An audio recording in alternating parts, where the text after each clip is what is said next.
Muy buenas tardes y bienvenidos al Centro Sefarat Israel y bienvenidos a esta primera actividad del mes de la memoria del Holocausto. Como saben, Centro Sefarat históricamente dedica el mes de enero a la memoria de la Shoah y es precisamente lo que vamos a comenzar en el día de hoy. Un ciclo de actividades que se extiende durante todo el mes y que pretenden recordar a todas las víctimas de lo que podríamos considerar como una de las páginas más oscuras de la historia de la humanidad. Para comenzar hoy esta primera actividad tenemos un tema muy especial, muy concreto y a la vez de mucha profundidad y muy interesante, y a un ponente que sin duda está más que a la altura del tema propuesto. Vamos a hablar en esta ocasión del Holocausto ante la justicia penal internacional. Vamos a hablar cómo este episodio, la Shoah, llegó a los tribunales, y lo vamos a hacer en dos sesiones. La del día de hoy y la del próximo martes 18 de enero, concretamente a las 7 de la tarde. Estas dos sesiones del ciclo El Holocausto ante la Justicia Penal Internacional, que como digo se enmarcan en el mes de la memoria del Holocausto, se complementan perfectamente con una muestra de cine que tendrá lugar el viernes y sábado de la próxima semana y el miércoles de la siguiente, y que tiene lugar en la Casa de América. Esta muestra de cine, que lleva por título El Holocausto y la óptica de la justicia, es evidente ya solo por el título y por los títulos que la componen, que complementa a la perfección a las conferencias que nuestro ponente de hoy va a dictar en estos 2 días. Y paso por tanto a presentarle. Se trata del profesor Hernando Valencia Villa, quien en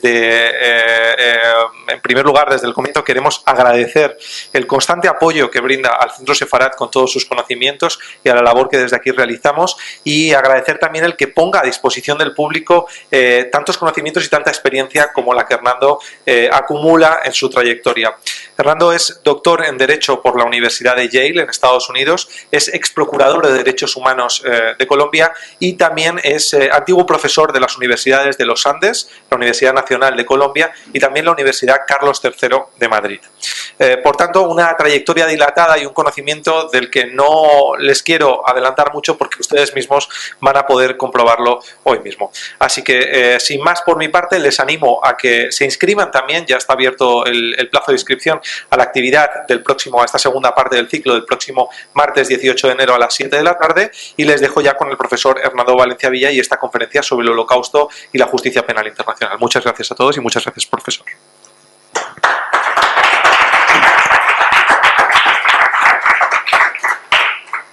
Buenas tardes, muchas gracias a todos ustedes por su presencia esta tarde, y a la Casa Sefarat Israel, al Centro Sefarat Israel, por su siempre muy generosa hospitalidad.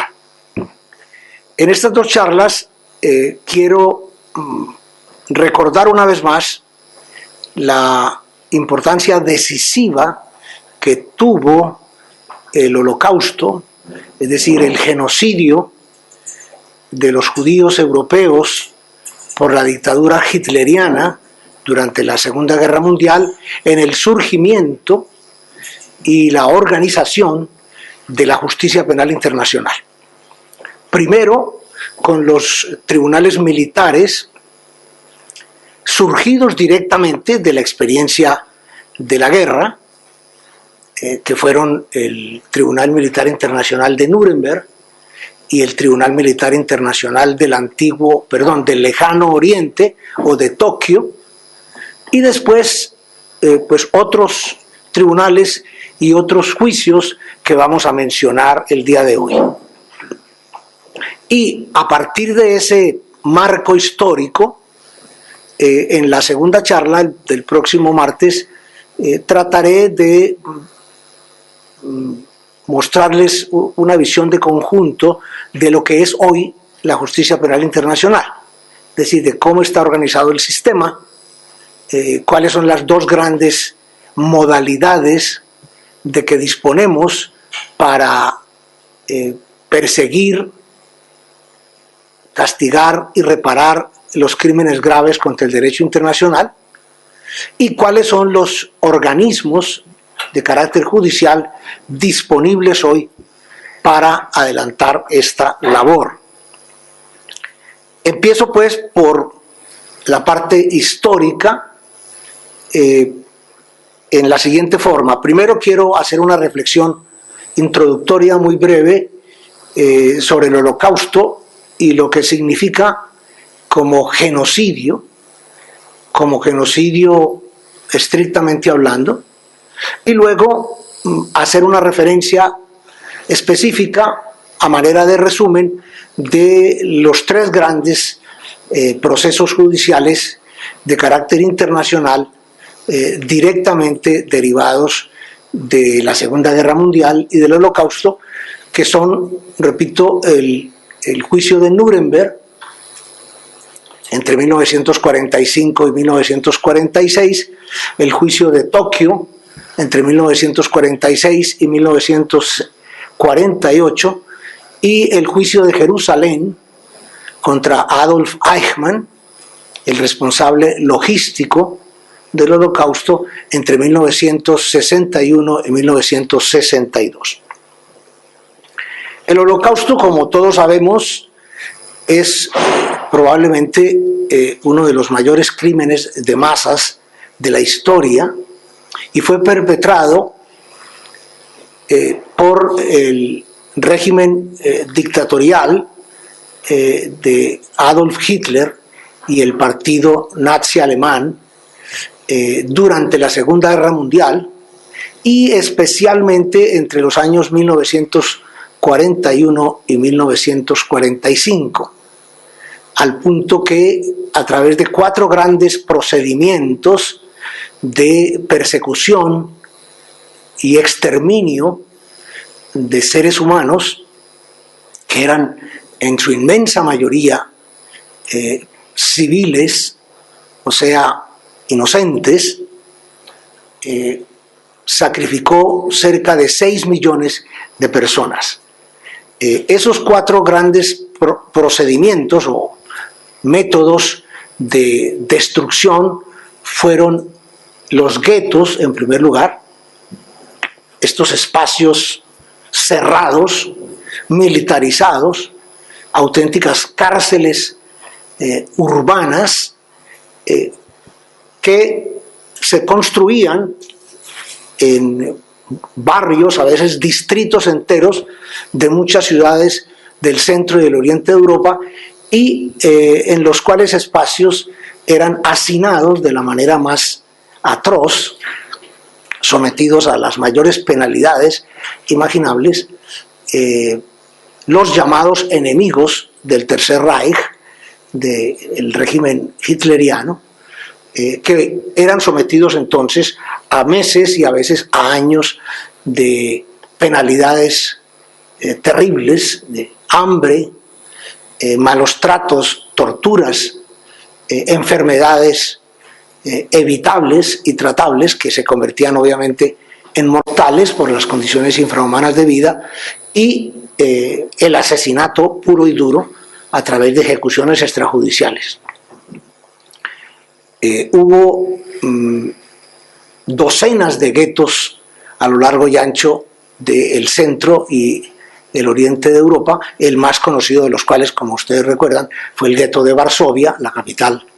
polaca, que llegó a tener cerca de 400.000 habitantes, la inmensa mayoría de los cuales murieron a raíz de esa terrible forma de cautiverio y de tortura. Pero hubo muchos otros en ciudades polacas y en ciudades de países que hoy conocemos como Ucrania, Bielorrusia y la propia Rusia, incluyendo también las llamadas repúblicas del Báltico. El segundo gran procedimiento del Holocausto fueron los llamados escuadrones de fusilamiento, los Einsatzgruppen y Einsatzkommandos, que eran unidades especiales del ejército y de la policía de la dictadura hitleriana, que se dedicaron durante poco más de un año a perseguir, arrestar y confinar en espacios muy reducidos a centenares de miles de judíos y de otras personas de otras procedencias, gitanos, eslavos, comunistas, testigos de Jehová, homosexuales, opositores, etcétera, para sacrificarlos de manera sumaria a través de pelotones de fusilamiento y de operaciones de ametrallamiento. Es el llamado también holocausto por balas.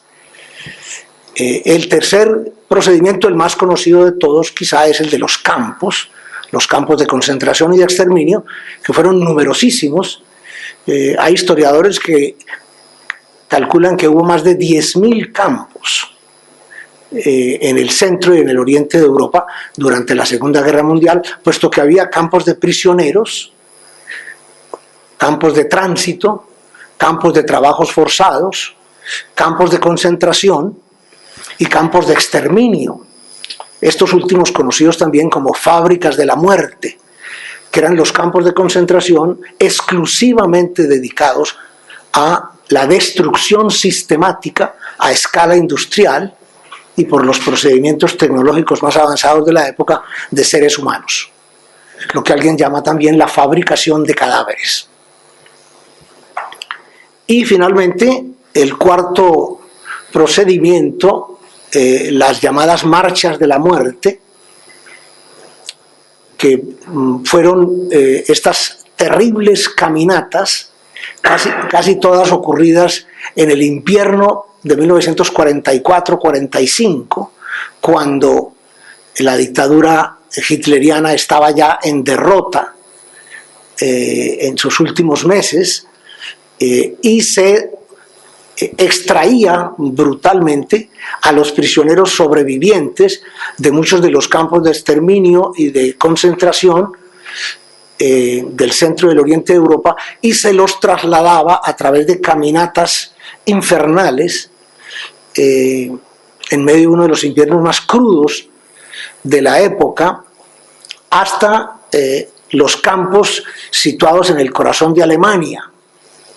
como Bergen-Belsen, como Sachsenhausen y otros. En esas marchas se calcula que pudieron haber muerto entre 800.000 y 1 millón de personas. De suerte que de la convergencia de estos 4 grandes métodos de persecución y destrucción de seres humanos, pues tenemos la cifra espeluznante de 6 millones, según algunas otras cuentas, 6.200.000 víctimas.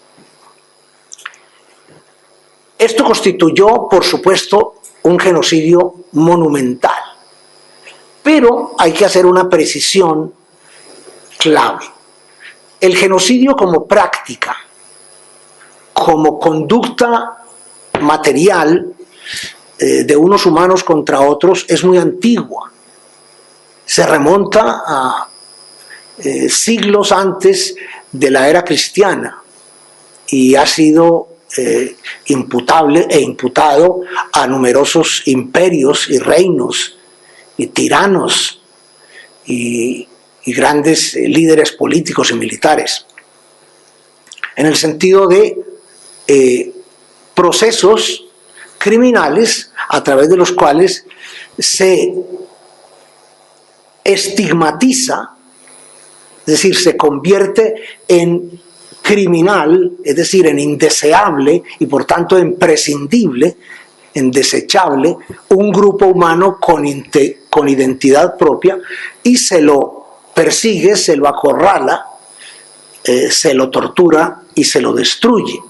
Pero en términos estrictamente jurídicos, es decir, en términos de la respuesta que el derecho de los estados y el derecho de la comunidad internacional le da a las conductas agresivas y destructivas de unos humanos contra otros, el genocidio únicamente existe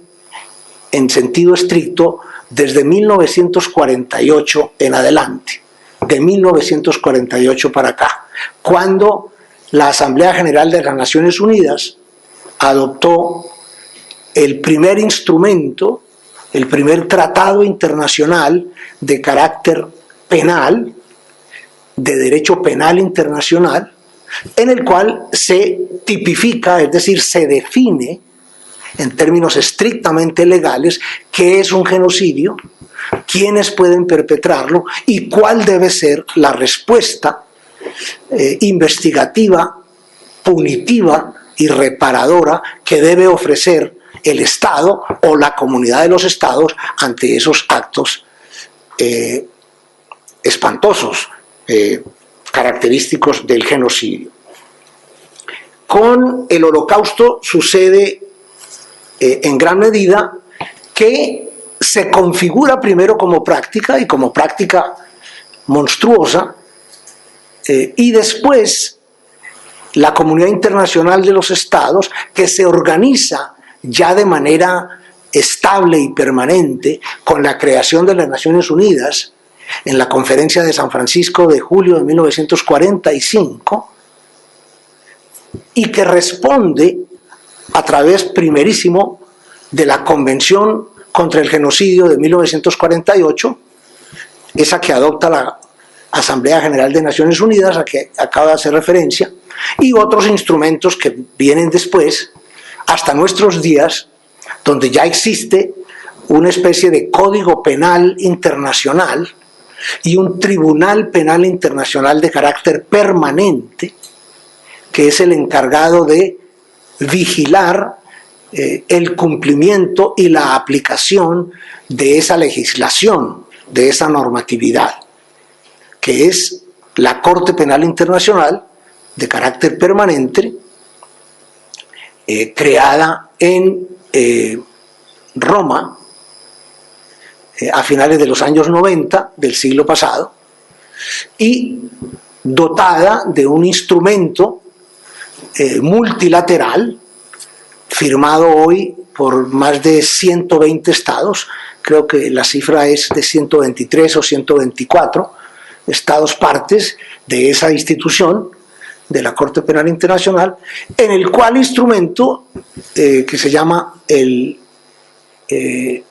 Estatuto de Roma, puesto que fue adoptado allí, están descritos y claramente establecidos de acuerdo con los mejores parámetros, los mejores estándares del derecho internacional, cuáles son los crímenes internacionales, quién debe conocer de ellos, es decir, quién debe perseguirlos, investigarlos, juzgarlos y, llegado el caso, castigarlos y repararlos. Esos crímenes internacionales son básicamente 4 grandes categorías. El llamado crimen contra la paz, que se conoce más técnicamente como la agresión, que es el crimen que cometen unos estados contra otros o un estado contra otros en el marco de la comunidad internacional, cuando se irrespetan de manera grave la soberanía o la independencia o la integridad territorial y los derechos de sus habitantes de un Estado por parte de otro o de otros. Ese es el llamado crimen contra la paz o agresión. Luego viene una segunda categoría constituida hoy día enteramente por el genocidio en sus diferentes modalidades, como veremos enseguida. Hay un tercer grupo que son los llamados crímenes de guerra o violaciones de las leyes y costumbres de la guerra, que son cerca de 50 delitos específicos, concretos, porque la guerra tiene reglas. Esto puede parecer chocante, puede parecer extravagante, incluso absurdo para muchas personas, pero permítanme decirles que no es irrelevante ni es superfluo, al contrario. Es importantísimo que la guerra tenga reglas y por tanto que se puedan cometer crímenes y crímenes atroces en desarrollo de hostilidades militares o de actos de guerra. Si no tuviéramos leyes y costumbres de la guerra, no podríamos reaccionar como tratamos de reaccionar, torpemente, pero de alguna manera, frente a las atrocidades que se cometen en los conflictos armados, tanto internacionales como no internacionales. En otras palabras, no es lo mismo tener leyes y costumbres de la guerra, aunque se violen a diario, aunque se respeten muy poco o casi nada, como ocurre por desgracia en la vida real, que no tenerlas. Si no tuviéramos leyes y costumbres de la guerra, seríamos infinitamente más pobres, y más infelices, y más primitivos, y más incivilizados. Puesto que las tenemos, podemos señalar con el dedo y decir, allí se están cometiendo crímenes de guerra, y tiene que intervenir un tribunal internacional, o un tribunal nacional que tenga la voluntad política y los medios para hacerlo. Y la cuarta categoría, entre los crímenes internacionales,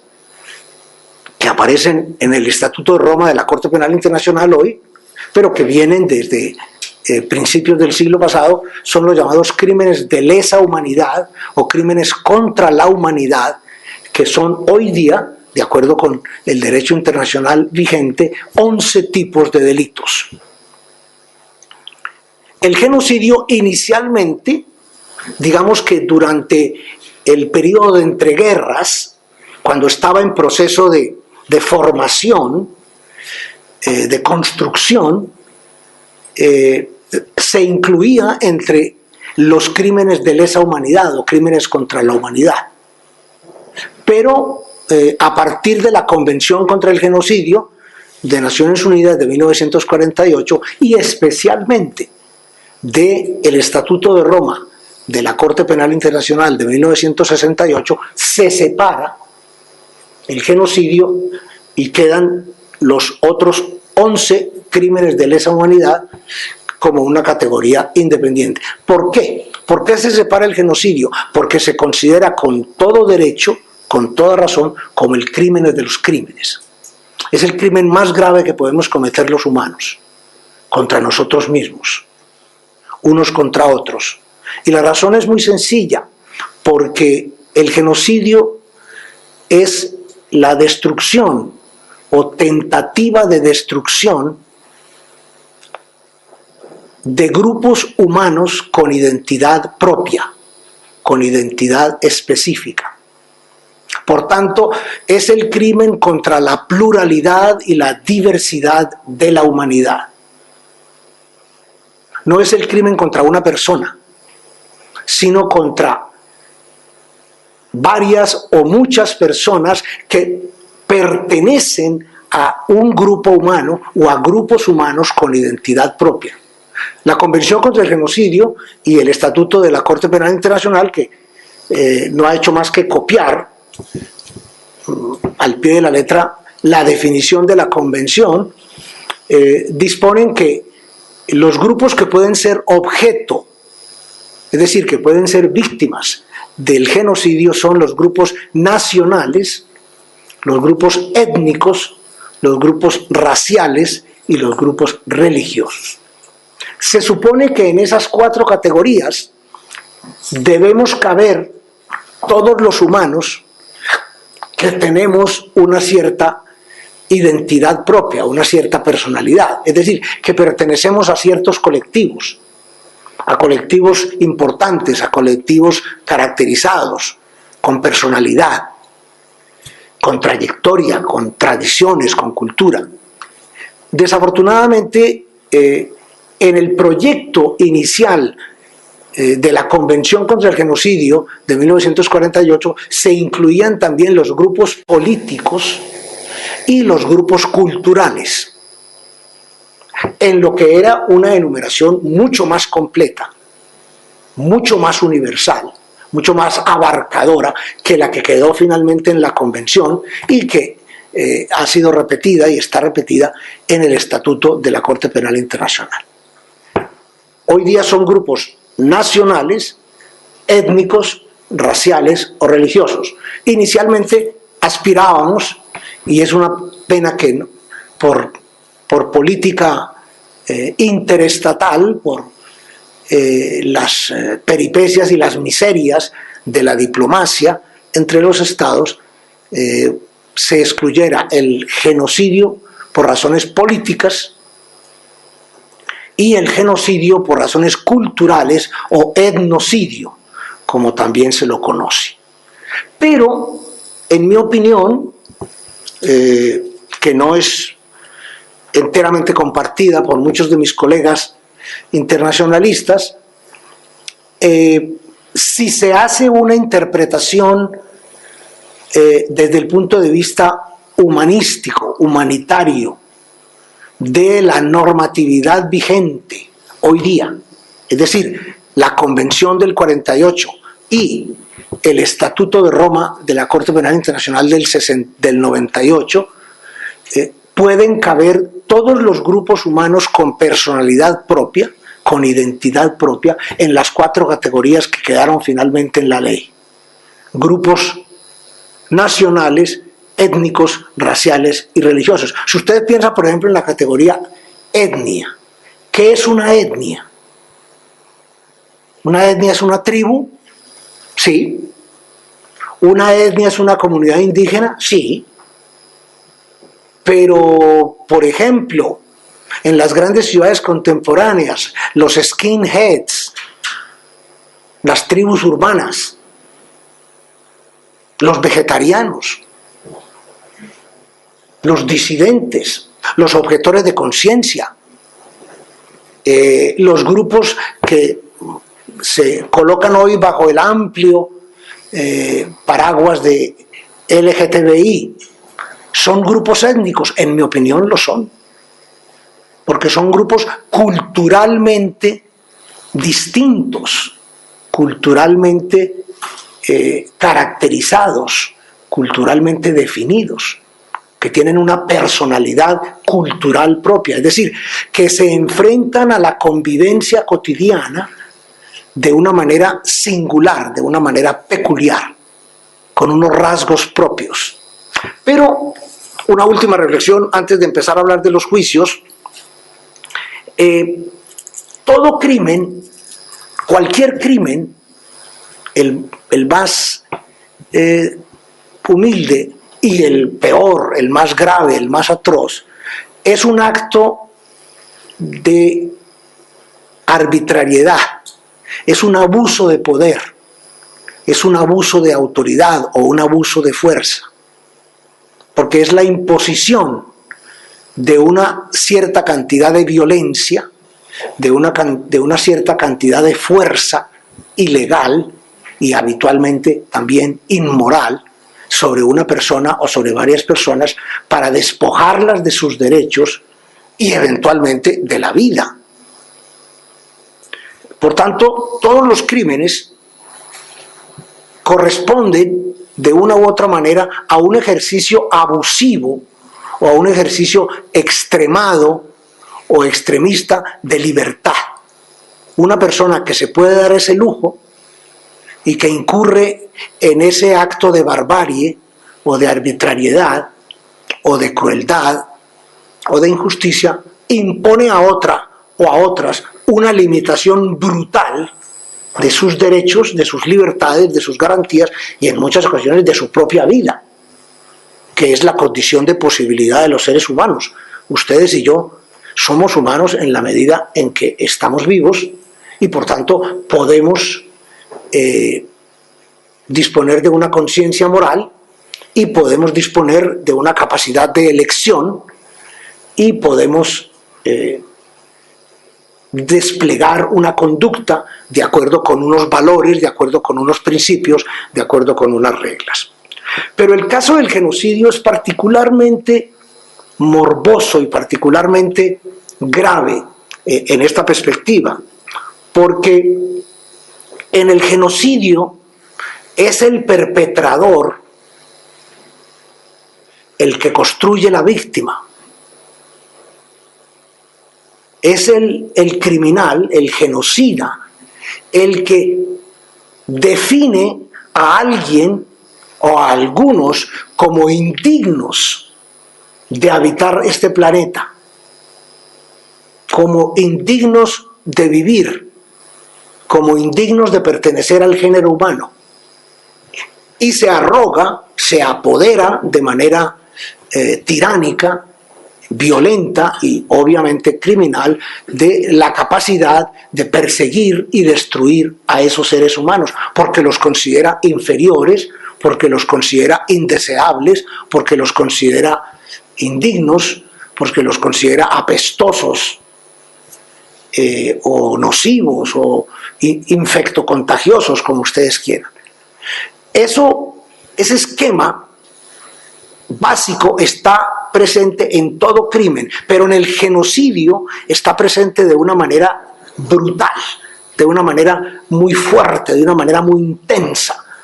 y de una manera terriblemente agresiva y destructiva, porque el genocida siempre termina construyendo la víctima, siempre termina diciendo: usted no tiene derecho a vivir en este país, usted no tiene derecho a vivir en este planeta, usted no tiene derecho a vivir, usted es inferior, usted pertenece a una raza inferior, usted pertenece a un género de subhumanos, etcétera, etcétera. No tengo que ofrecerles ejemplos que todos conocemos muy bien. Por tanto, el genocidio se considera el crimen de los crímenes porque supone siempre, a través de sus diferentes modalidades, un acto de arbitrariedad absoluta, un ejercicio de tiranía absoluta, la imposición de una voluntad agresiva y destructiva sobre una víctima que sencillamente, en opinión del perpetrador, en opinión del genocida, no tiene derecho a habitar este planeta y no solo puede, sino que debe ser borrada de la faz de la tierra, que fue la decisión que tomó el Tercer Reich alemán durante la Segunda Guerra Mundial, a través del Holocausto y mediante estos 4 grandes procedimientos de persecución, estigmatización, tortura y finalmente destrucción a que he hecho referencia. Los juicios que se produjeron como resultado de la guerra obviamente respondían a la conciencia que rápidamente se extendió por el planeta entero cuando terminó la Segunda Guerra Mundial, en mayo de 1945, y empezaron a advertirse las consecuencias terribles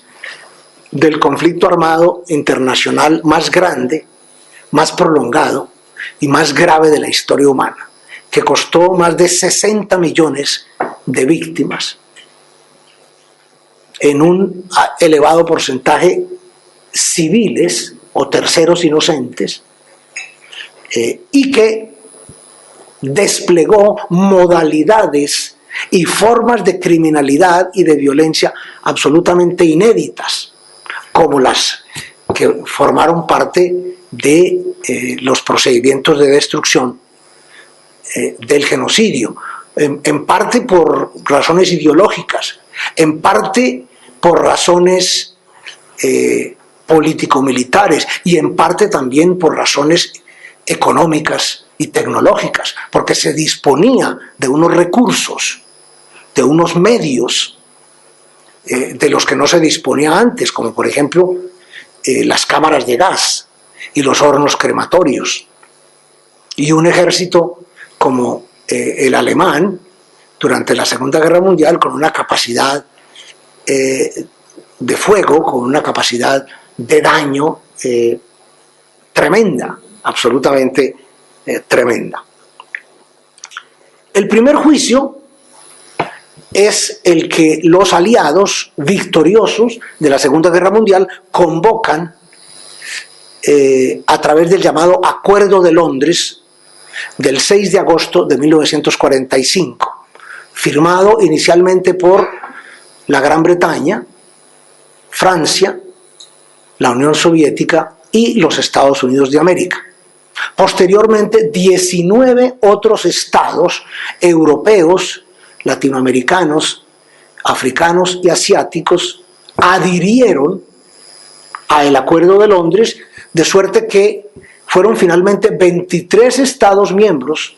de la comunidad internacional, que en ese entonces empezaba a existir como tal, los que apoyaron la iniciativa de llevar a los criminales de guerra y a los criminales contra la humanidad y a los genocidas que pudieron ser capturados vivos durante los últimos meses y las últimas semanas e inmediatamente después del final de la Segunda Guerra Mundial, para que comparecieran ante un tribunal de derecho, ante una corte legal, y respondieran por esas conductas. Entonces, ¿qué hicieron los aliados? Los aliados establecieron un pequeño código penal que estaba recogido en el Acuerdo de Londres de agosto del 45, y en el cual se establecieron los crímenes contra la paz, los crímenes de guerra y los crímenes de lesa humanidad. Todavía no se habla de genocidio, porque no existe, jurídicamente hablando, en el derecho internacional todavía no está configurado, tardará 3 años más en configurarse, como he dicho. Pero de alguna manera, entre los delitos de lesa humanidad había elementos suficientes como para perseguir hasta cierto punto los actos de genocidio que habían indignado y escandalizado a la humanidad y habían costado las vidas de más de 6 millones de personas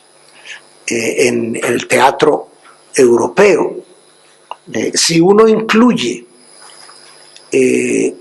otras víctimas de los actos de genocidio, más allá de la comunidad judía, que fue la principalmente victimizada, la primeramente victimizada, e incluye, como señalé hace un momento, los gitanos,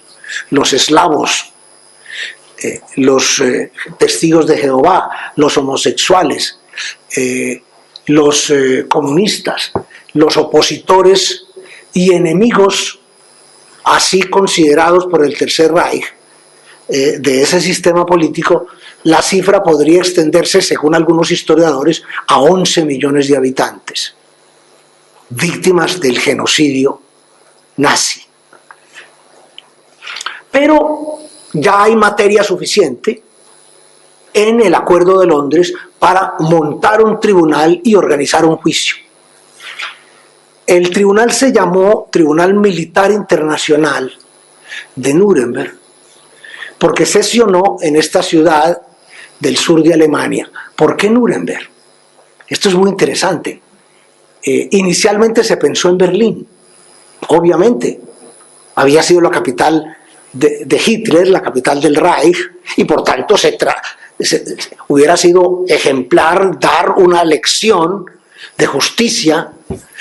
en ese lugar, pero la ciudad estaba totalmente destruida y no había prácticamente nada en pie por los bombardeos, sobre todo rusos, soviéticos, de esos últimos meses de la guerra, que fueron muy grandes y muy destructivos. Por tanto, los aliados se dedicaron rápidamente a buscar un lugar y encontraron que en Nuremberg había un gran hotel en pie donde se podían alojar los jueces, los fiscales, los abogados defensores y buena parte de los periodistas y de los enviados especiales para asistir al juicio, y un palacio de justicia que también estaba en pie, donde había salas de audiencias, oficinas, celdas de arresto y de detención para los procesados, para los reos, y por tanto, pues rápidamente se tomó la decisión de organizar el tribunal allí. Adicionalmente, había otra razón más simbólica, más ideológica, y es que Nuremberg había sido la ciudad amada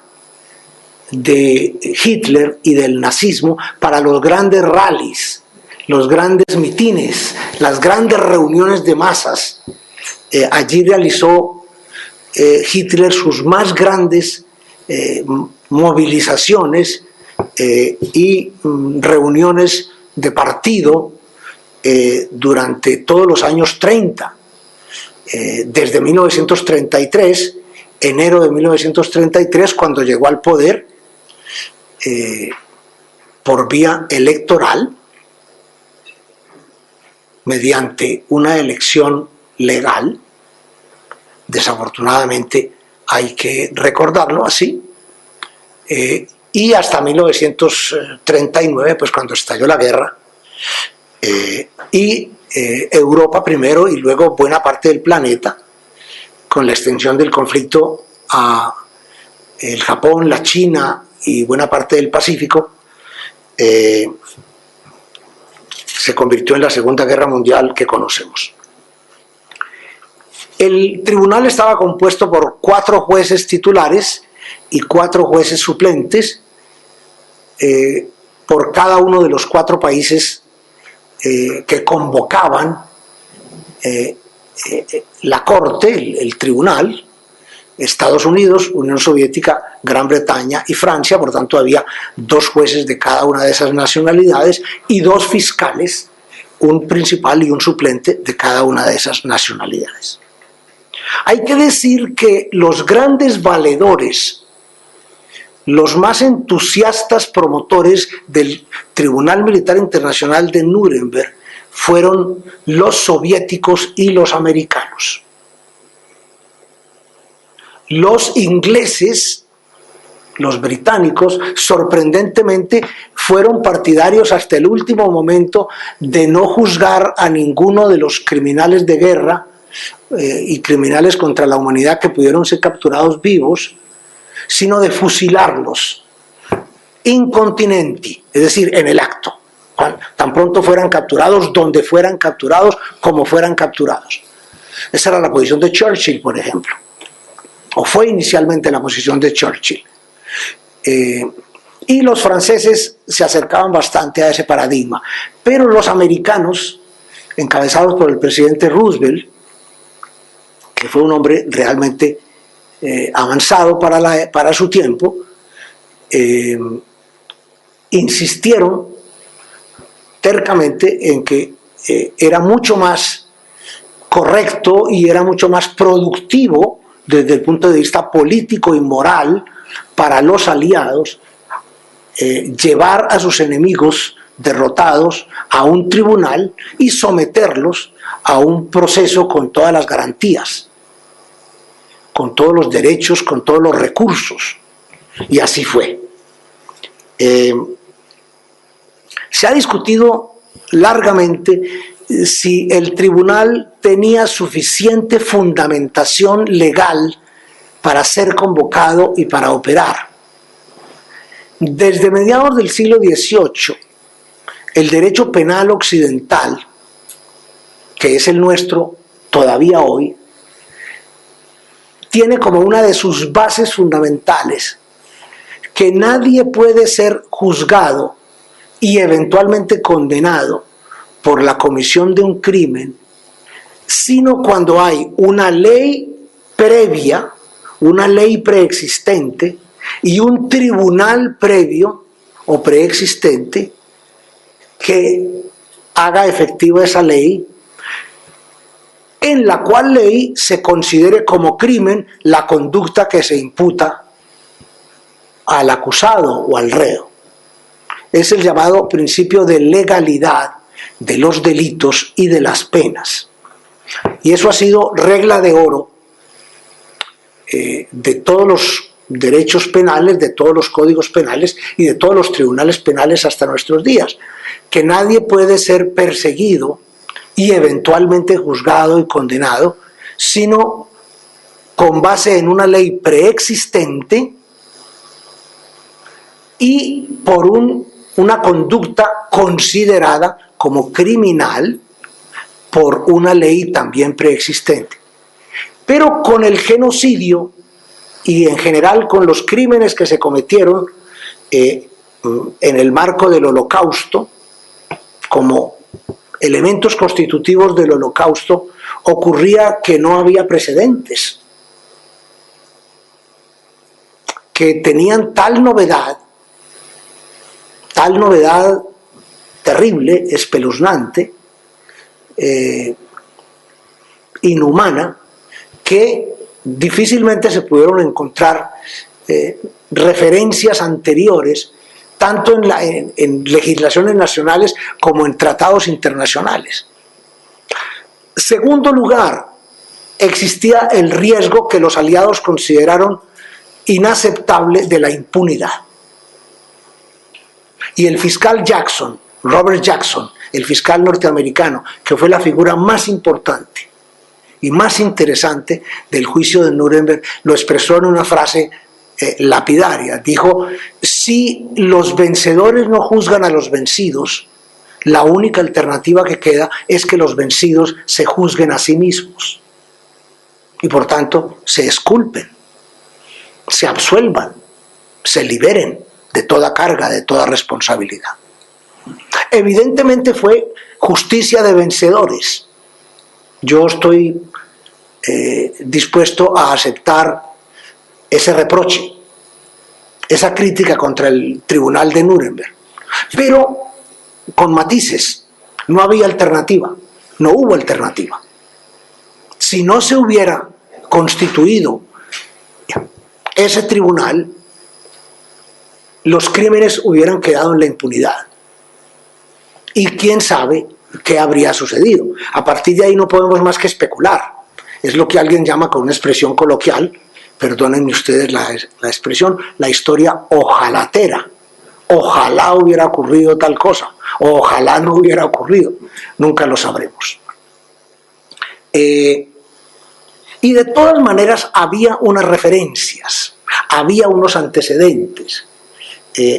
Existían las leyes y costumbres de la guerra que se habían empezado a codificar en tratados internacionales en La Haya desde 1899 y 1907.